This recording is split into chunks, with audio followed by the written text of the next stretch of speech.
Llegamos ahora al capítulo 2 de Eclesiastés. Y aquí vemos a Salomón dirigiéndose en otra dirección para poder encontrar la satisfacción en la vida. Y ese es el mismo camino que muchas personas están recorriendo en la actualidad, buscando satisfacción y placer. Él nos describe esto en los primeros 11 versículos del capítulo 2. Escuche lo que él dice aquí en el versículo 1. Dije yo en mi corazón, ven ahora, te probaré con alegría y gozarás de bienes. Mas he aquí, esto también era vanidad. Creemos que este hombre Salomón probó todo lo que se conoce hoy en lo relacionado al placer. Hoy nosotros somos personas que nos hemos vuelto locos en cuanto al sexo. ¿Y qué es lo que tenemos que mostrar por eso? Bueno, tenemos, por cierto, una moralidad muy baja en el presente. Y tenemos las enfermedades venéreas que son una epidemia, entre ellas la peor de todas, el SIDA. Eso es lo que tenemos como resultado de la locura sexual. Debemos decir que Salomón era una clase de experto en este tema del sexo. Y pensamos que algunos pastores de la iglesia se han dirigido en esa dirección y la mayoría tiene su sermón sobre el sexo. Algunos tienen series completas en cuanto a este tema. Hay aún otros que piensan que deberíamos tener en la actualidad cursos en los cuales se enseñe en la misma iglesia a los jóvenes todo en cuanto al sexo. Permítanos decirle, amigo oyente, que quizá nosotros somos un poco chapados a la antigua, como hemos dicho tantas veces, y pensamos que esta es una gran equivocación y que es algo trágico. Esa es nuestra opinión. La generación de hoy tiene el sexo hasta la coronilla. Creemos que ya estamos recibiendo todo lo que necesitamos. Pero a pesar de todo eso, debemos decir que Salomón era un experto en esta materia. Él tuvo 1000 esposas. Fíjese usted. Ahora no creemos que todas ellas eran sus esposas, ya que muchas eran lo que consideramos concubinas. Pero todas ellas estaban a su alcance. Y amigo oyente, un hombre que tenga tantas esposas o tantas mujeres a su disposición, tiene que convertirse por obligación en un experto. Y Salomón probó eso y tuvo su placer. También se inclinó hacia la bebida. También trataba de divertirse en otras formas. Podríamos decir que él tenía un club nocturno muy moderno en su país. Quizá podría superar a muchos de los que conocemos en el presente en esta era. Debemos decir que una de las cosas que este hombre probó fue el placer. Y escuchemos ahora lo que él dice en cuanto a esta experiencia. En el versículo 1, otra vez de este capítulo 2, dice, dije yo en mi corazón, ven ahora, te probaré con alegría, y gozarás de bienes. Mas he aquí, esto también era vanidad. Y esa palabra vanidad, como ya hemos dicho anteriormente, quiere decir vacío. Luego en el versículo 2 dice, a la risa dije, enloqueces, y al placer, ¿de qué sirve esto?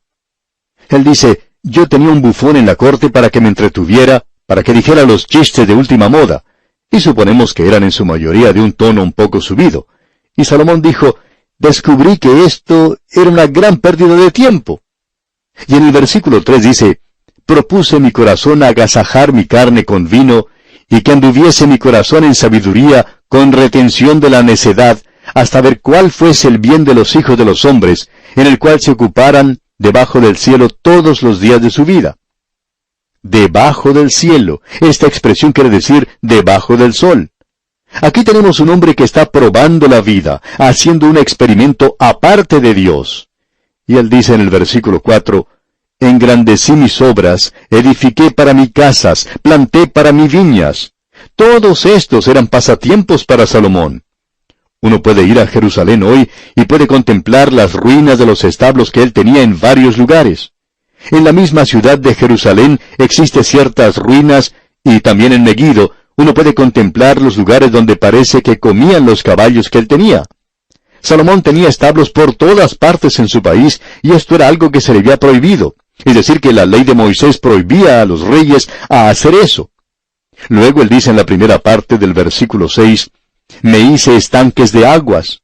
Él tenía una piscina para la natación, para regar de ellos el bosque donde crecían los árboles. Él tenía un sistema de irrigación, como usted puede ver. Y continúa en el versículo 7, compré siervos y siervas, y tuve siervos nacidos en casa. También tuve posesión grande de vacas y de ovejas, más que todos los que fueron antes de mí en Jerusalén. Él tenía lo que consideramos una estancia en las afueras de la ciudad, donde podía tener todos estos animales. Ahora alguien nos dirá, ¿y de dónde sacaba todo el dinero para eso? Bueno, Salomón tenía la mayor parte del oro de su día. Él tenía bastante dinero para gastar y quería divertirse y edificar todas las cosas que le proveyeran comodidad en su vida. Se conoce en la actualidad que sus siervos iban a buscar nieve al monte Hermón para que él pudiera tener bebidas frías durante el verano. Y pensamos que Salomón había probado todo lo que podía hacer el hombre para lograr tener algo de placer. Sin embargo, con todo lo que él había tratado de hacer, no logró los resultados apetecidos. Escuche usted lo que él dice en el versículo 8 de este capítulo 2 de Eclesiastés. Me amontoné también plata y oro, y tesoros preciados de reyes y de provincias. Me hice de cantores y cantoras, de los deleites de los hijos de los hombres, y de toda clase de instrumentos de música. O sea que él tenía a su disposición los mejores actores y actrices de la época. Sin embargo, esto no lograba satisfacerle. De los deleites de los hijos de los hombres y de toda clase de instrumentos de música, dice. Él decía que tenía toda clase de música. Música suave, dulce, música más movida, tenía de todo. Pero eso no le satisfacía. Y en los versículos 9 y 10 dice, y fui engrandecido y aumentado más que todos los que fueron antes de mí en Jerusalén. A más de esto, conservé conmigo mi sabiduría. No negué a mis ojos ninguna cosa que desearan, ni aparté mi corazón de placer alguno, porque mi corazón gozó de todo mi trabajo, y esta fue mi parte de toda mi faena. Quizá usted ha salido alguna vez a caminar y mirar las vitrinas de los negocios de su ciudad. ¿Ha pensado usted alguna vez, amigo oyente, en comprar todo lo que veía? Salomón podía haber hecho eso. Cualquier cosa que deseaba su corazón, él lo compraba, él lo obtenía. Y cuando él observaba lo que había en este mundo, podía apreciar que no había nada que se le negara. Ahora la pregunta es, ¿traería todo esto la satisfacción que él buscaba? ¿Podría darle todo esto el gozo que él buscaba? Bueno, amigo oyente, creo que usted ya conoce la respuesta. Y vamos a ver esto, Dios mediante, en nuestro próximo estudio, y también la razón para eso, al continuar nuestro recorrido por este libro de Eclesiastés. Hasta entonces, pues, amigo oyente, que el Señor continúe bendiciendo su vida, es nuestra ferviente oración. Volvemos hoy, amigo oyente, al capítulo 2 de este libro de Eclesiastés que estamos estudiando. En nuestro programa anterior vimos que Salomón se había entregado a sí mismo al placer. Él podía decir, no negué a mis ojos ninguna cosa que desearan, aquí en el versículo 10. Y él buscaba lograr todo lo que quería y lo lograba. Nada se le negaba. Imagínese usted en una posición tan única, tan singular como la que él ocupaba. Usted llegaría a pensar que una persona así sería completamente feliz. Bueno, no sabemos por qué, pero esta gente nunca llega a ser feliz en realidad. Una zona del estado de California en los Estados Unidos tiene el promedio más alto de suicidios en todo el país. Y uno pensaría que serían los pobres, o los que se encuentran en dificultades financieras los que cometen suicidio, ya que la vida parece no tener mucho valor para esta gente. Pero amigo oyente, ellos no son los que están suicidándose. Son los ricos, los famosos y los artistas de Hollywood, y personas que parecen haberlo logrado todo. Ellos son los que se suicidan. ¿Por qué? Porque han llegado a la misma conclusión a la que llegó Salomón, cuando él había probado todo en cuanto al placer. Dice aquí en el versículo 11, escuche usted, miré yo luego todas las obras que habían hecho mis manos, y el trabajo que tomé para hacerlas. Y he aquí, todo era vanidad y aflicción de espíritu, y sin provecho debajo del sol. Piensa en esto, amigo oyente. Esa fue la conclusión a la que arribó Salomón. Y aún así hay muchas personas que tienen que llegar a realizar el mismo experimento, aun cuando no logran hacer todas las cosas como hizo Salomón, pero ellos también obtienen el mismo resultado. Todos llegan a decir, todo era vanidad, es decir, vacío. Algo completamente vacío. Eso es todo lo que la vida llegó a ser para ellos. Ahora, a partir del versículo 12 y a través de todo el capítulo, Salomón trata de un área que nosotros llamamos materialismo, a falta de una mejor palabra para describirlo. Nosotros diríamos que este es el vivir por el ahora. Esta es la generación del ahora. En cierto sentido está bien porque la Biblia presenta una generación de ahora. Dice, he aquí ahora el tiempo aceptable, he aquí ahora el día de salvación. Así dice la palabra de Dios. Así es que pensamos que nosotros también pertenecemos a la generación de ahora. Y aquí tenemos a este hombre Salomón clamando materialismo, el vivir por las cosas de ahora, del presente, el vivir por sí mismo, egoísmo, una faceta de esta clase de vida. Y hay muchas personas así en el presente. Escuche lo que dice Salomón aquí en el versículo 12 de este capítulo 2. Después volví yo a mirar para ver la sabiduría y los desvaríos y la necedad, porque ¿qué podrá hacer el hombre que venga después del rey? Nada, sino lo que ya ha sido hecho. Es decir, que nadie podría disfrutar de estas cosas más que Salomón. Él dijo que ellos tendrían que repetir lo que él hizo, y que iban a encontrar eso bastante monótono. Y luego dice en el versículo 13, y he visto que la sabiduría sobrepasa a la necedad como la luz a las tinieblas. O sea que es mejor ser sabio que ser necio. Es mucho mejor el ser un hombre sabio que el ser un tonto. Es mejor ser una persona educada que ser una ignorante. La mayoría de las personas aceptarían eso, estoy seguro, y Salomón está diciendo eso. Pero notemos la conclusión a la que él llega en la primera parte del versículo 14, donde dice, el sabio tiene sus ojos en su cabeza, mas el necio anda en tinieblas. Uno puede recordar la época cuando asistía al colegio y sus maestros le decían, piense, use su cabeza, use sus ojos. Y eso es lo que Salomón está diciendo aquí. El sabio tiene sus ojos en su cabeza. Y luego la segunda parte de este versículo 14 dice, mas el necio anda en tinieblas. Pero también entendí yo que un mismo suceso acontecerá al uno como al otro. Podemos notar que no hay mucha diferencia en cuanto a lo inteligente que es uno, ya que uno no se aleja demasiado del necio porque ambos llegarán al mismo lugar. Ambos terminarán de la misma manera y serán sacados de la casa con los pies por delante, y serán sepultados en la tierra de donde fueron tomados. Ambos llegarán al final allí de la misma manera. Y el versículo 15 nos dice, entonces dije yo en mi corazón, como sucederá al necio, me sucederá también a mí. ¿Para qué, pues, he trabajado hasta ahora para hacerme más sabio? Y dije en mi corazón que también esto era vanidad. Uno pensaría que una persona inteligente podría hallar una solución diferente a esto. Y dije en mi corazón, dice Salomón, que también esto era vanidad. ¿No es interesante notar que a pesar de todo lo que conoce el hombre en la actualidad, y a pesar de las grandes invenciones que han tenido lugar, aún los progresos científicos que se han realizado en el área de la medicina, aún así el hombre en la actualidad no puede extender la vida humana por mucho tiempo? Ahora esta gente dice, bueno, el promedio de la vida ha aumentado en unos 10 años más. ¡10 años! ¿Usted quiere comparar 10 años con 1000 y ver cuánto tiene? 10 años. Amigo oyente, usted ni siquiera tiene un minuto en el reloj de la eternidad. Usted ni siquiera tiene un segundo en este reloj, amigo oyente. La realidad es que el hombre no ha hecho mucho por sí mismo aquí en esta tierra. Ahora notemos lo que dice el versículo 16. Porque ni del sabio ni del necio habrá memoria para siempre, pues en los días venideros ya todo será olvidado, y también morirá el sabio como el necio.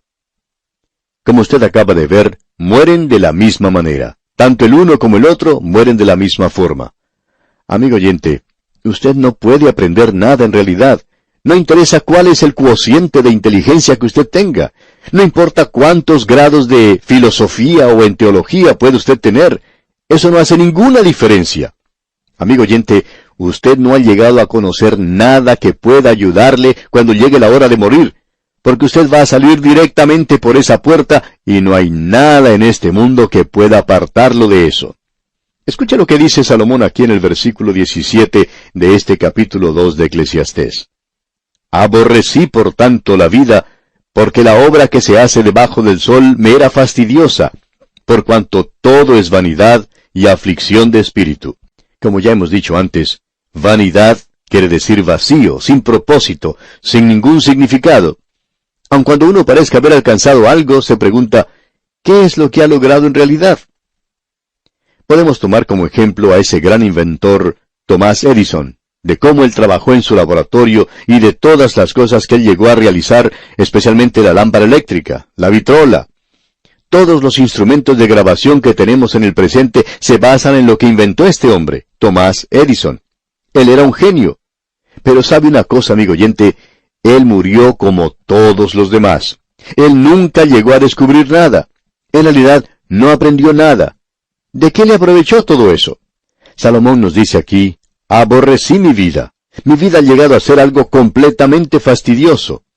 Y eso es lo que en realidad es para muchas personas en la actualidad. Salomón dijo, porque la obra que se hace debajo del sol me era fastidiosa. Era en realidad algo traumático para él. Volvamos a pensar otra vez en Thomas Edison, en ese laboratorio, trabajando día y noche. Sin embargo, eso no es correcto. Este hombre no podía dormir. Él tenía una clase de insomnio de las peores. Él tenía una pequeña cama en su laboratorio, como se puede apreciar en el museo de la ciudad de Fort Myers, en Florida, en los Estados Unidos. Quizás él trabaja unas pocas horas y luego trataba de descansar, ya sea de día o de noche. Una vida sin propósito en realidad. Nos podemos poner a pensar en todas las cosas que él trató de realizar, pero que no le dieron resultado. En realidad, uno no tiene la impresión de que todo era muy emocionante en su vida. Creemos que Thomas Edison pensaba que la vida era algo bastante aburrida. Y escuche usted lo que Salomón dice aquí en el versículo 18 de este capítulo 2 de Eclesiastés. Asimismo aborrecí todo mi trabajo que había hecho debajo del sol, el cual tendré que dejar a otro que vendrá después de mí. Tendremos que partir algún día y dejar todo aquí. ¿Ha pensado usted en eso alguna vez, amigo oyente? ¿De qué le va a servir el haber trabajado sin descanso? Gran cantidad de personas hoy tienen dudas en cuanto a dejar lo que ellos poseen. Han trabajado toda su vida para acumular algo y luego tienen que partir y dejar eso a algún pariente pagano, ya sea un hijo o una hija. Amigo oyente, hay muchas personas que dicen en realidad, bueno, yo voy a dejarlo todo a una organización cristiana. ¿Se ha detenido usted a pensar cuántas de estas organizaciones se han convertido en apóstatas y se han apartado de las enseñanzas de la palabra de Dios? ¿Sabía usted que el señor Harvard, quien fundó la universidad que lleva su nombre, la Universidad de Harvard, en los Estados Unidos, era un fundamentalista y que él dejó su dinero para propagar la fe fundamentalista? Pero amigo oyente, usted no encuentra esa clase de fe en esa universidad en el presente. Es notable darse cuenta que se ha apartado de la fe y lo que él dejó se convirtió en nada. En realidad, el dinero dejado por el señor Harvard llegó a usarse para cosas concretamente opuestas a las que él creía. Gran cantidad de personas en el día de hoy dejan su dinero a aquellas organizaciones llamadas fundamentales. Ahora, ¿cómo sabe usted que eso va a continuar? El Dr. J. Vernon McGee, autor de estos estudios bíblicos, decía que él se enfrentó con ese problema. Y él dijo, yo no quiero trabajar mucho y desarrollar un programa radial, y luego tener que partir y dejárselo a alguna persona que venga y diga, bueno, usted sabe, el Dr. McGee era una persona bastante atrasada, anticuada, y nosotros queremos modernizar este programa y queremos que sea muy pertinente para la época en que vivimos. Y luego comenzar a contradecir las cosas que hemos enseñado. Hemos colocado, decía él, una cláusula en la Constitución que dice que este programa opera de tal manera que se tienen que seguir usando las cintas que él grabó aún después de haber dejado este mundo. Nos referimos, claro está, a las cintas del programa en inglés. Y mientras haya dinero para transmitir los programas, la gente tendrá que escuchar su voz. Y una cosa es segura, usted va a escuchar la enseñanza de la palabra de Dios de la mejor manera que es posible hacerlo. Y eso, decía el Dr. McGee, era lo que a él le preocupaba. Así que hoy usted puede estar seguro de encontrar un lugar donde por lo menos puede dejar su dinero si usted está de acuerdo con lo que predicamos y enseñamos. Esto continuará. Tiene que continuar, o de otra manera, esto dejará de existir. Pero tiene que ser utilizado de esa forma y en ninguna otra manera. Amigo oyente, este es un problema que tienen que enfrentar muchas personas. Y Salomón tuvo que enfrentarlo también. Usted puede leer su historia. Su propio hijo dividió el reino. Fue dividido y él fue responsable por eso. ¿Y cuán trágico es todo eso? Notemos ahora lo que él dice en el versículo 19 de este capítulo 2 de Eclesiastés. Y quién sabe si será sabio o necio el que se enseñoreará de todo mi trabajo en que yo me afané y en que ocupé debajo del sol mi sabiduría. Esto también es vanidad. Salomón no sabía qué clase de hombre se iba a hacer cargo de lo que él había realizado. Él decía que era una pérdida de tiempo el tener que haber trabajado para lograr esto y luego entregárselo a alguien que era una persona necia. Y continúa en el versículo 20 diciendo, «Volvió por tanto a desesperanzarse mi corazón acerca de todo el trabajo en que me afané y en que había ocupado debajo del sol mi sabiduría». Como usted puede apreciar, amigo oyente, esa es la sabiduría del hombre debajo del sol. O sea, está separado de Dios. Este no es el hombre que está sentado en los lugares celestiales en Cristo Jesús. Este hombre está debajo del sol, aparte de Dios. Y el resultado de esto es el pesimismo. Siempre es así, y tiene que estar aquí. Luego el versículo 23 dice, «Porque todos sus días no son sino dolores, y sus trabajos molestias. Aún de noche su corazón no reposa. Esto también es vanidad». Esto también es vanidad. Y Salomón descubrió algo más, que no vale la pena el preocuparse acerca de esto, porque no hay nada que uno pueda hacer, amigo oyente. El hombre no lo podía hacer en aquel entonces, y pensamos que tampoco puede hacerlo hoy. Luego en los versículos finales, los versículos 24 al 26 de este capítulo 2 de Eclesiastés, dice Salomón, «No hay cosa mejor para el hombre, sino que coma y beba, y que su alma se alegre en su trabajo.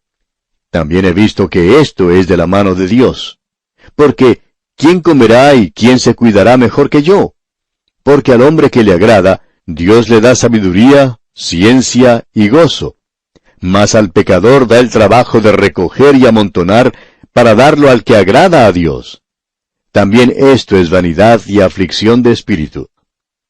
Si usted está viviendo nada más que para usted mismo, amigo oyente, aun si es un hombre de Dios, y si usted es un pecador no regenerado viviendo para sí mismo, llegará a ser nada. Finalmente llegará a ser amargura en su corazón y también en su obra. Y no llegará a ser nada en este mundo, sino que uno quedará con hojas muertas en sus manos. Eso será la vida para usted. Bien, llegamos ahora al capítulo 3, y en este capítulo notamos que este hombre adopta cierta filosofía para la vida, y es conocida como fatalismo. Esto era algo común entre los griegos, y más adelante llegó a ser algo común entre los paganos. El budismo es un sistema fatalista. El platonismo lo era.